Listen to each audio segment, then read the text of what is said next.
মোৰ মৰমৰ পাকঘৰলৈ সকলোকে স্বাগতম জনাইছোঁ। আজি মই জলকীয়াৰ অলপ বেলেগ ধৰণৰ আচাৰ ৰেচিপি লৈ আহিছোঁ। তাৰ বাবে মই এই ডাঙৰ ৰঙা জলকীয়া লৈছোঁ আৰু কেঁচা জলকীয়া কেইটামান লৈছোঁ জ্বলাৰ বাবে। কাৰণ ডাঙৰ জলকীয়াকেইটা যিহেতু জ্বলা নাই, সেইকাৰণে মই এই ধৰণে দুইটা জলকীয়া লৈ লৈছোঁ আৰু এইখিনি মই ভালকৈ ধুই মেলি অলপ ৰদাই লৈছোঁ।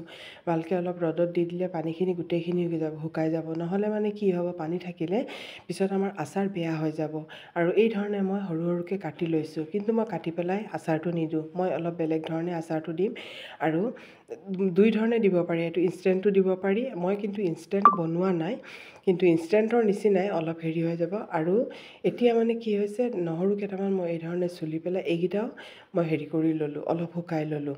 আৰু এতিয়া নহৰুখিনি মই মিক্সিত ভালকৈ পিচি ল'ম। আৰু এই ধৰণে চাওক, এই টেক্সাৰটো ইমানলৈকে মই পিচিছোঁ। আৰু এই ধৰণে পিচি পেলাই এতিয়া মই এইখিনি এটা বাটিত ঢালি দিম।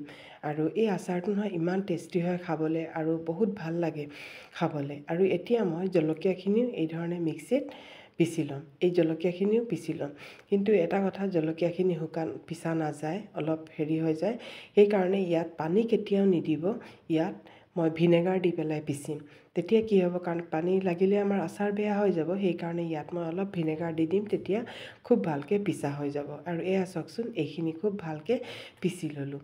আৰু পিচি পেলাই এতিয়া এইখিনি পূৰা পেষ্ট বনাই ল'লোঁ। এতিয়া এইখিনিও মই ইয়াত বাটিত ট্ৰান্সফাৰ কৰিম।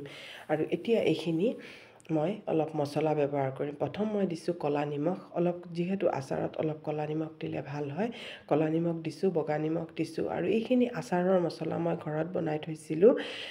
জিৰা, ধনিয়া, তাৰপিছত আজৱাইন আৰু চফ, এইখিনি দিছোঁ। আৰু হালধি দিছোঁ, জলকীয়াৰ পাউডাৰ দিছোঁ আৰু অলপ হিং দিছোঁ। কাৰণ আচাৰত অলপ হিং দিব লাগে, তেতিয়া তাৰ টেষ্টটো খুব ভাল হয়।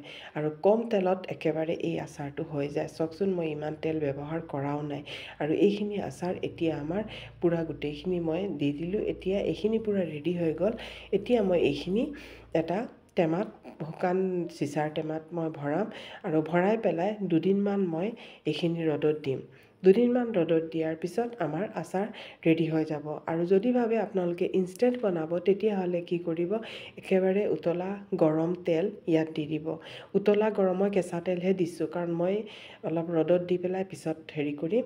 আৰু যদি ভাবে ইনষ্টেণ্ট বনাব, তেতিয়াহ'লে তেলখিনি একেবাৰে গৰম কৰি উতলাই আৰু এই ইয়াত ঢালি দিব। তেতিয়াও আচাৰটো পূৰা ইনষ্টেণ্ট হৈ যাব। লগে লগে আচাৰটো খাব পাৰিব উতলা তেল দিলে। আৰু মই এই ধৰণে বনাই পেলাই এতিয়া এইখিনি মই 3-4 দিন ৰ'দত দিম। তাৰপিছত আমাৰ আচাৰ ৰেডি হৈ যাব।